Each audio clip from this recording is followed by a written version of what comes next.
चला तर मित्रांनो, आज चण्याच्या उसळचा आस्वाद घेत आहे मी. तर तुम्हाला पण दाखवते. हे आहे छोटे चणे, एकदम पांढरे चणे आहेत. हे मार्केटमध्ये कुठेही अवेलेबल असतात.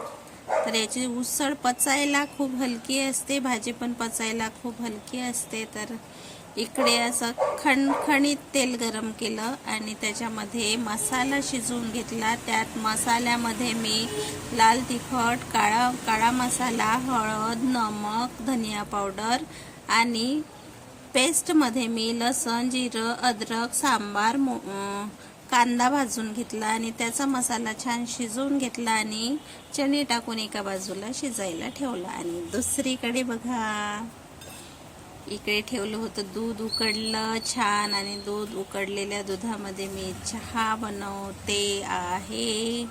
साखर टाकली, चहा अशी सन शिजत येईल. आता बघा 5 मिनिटात.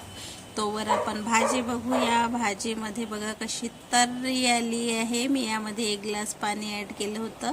शिजायला पाणी लागत असते म्हणून मी पाणी ॲड केलं. आणि चहा बघा आपली कशी, चहाला कशी खुदू खुदू खुदू खुदू शिजत वर आली आहे. असा उबाल आला आहे चहाला.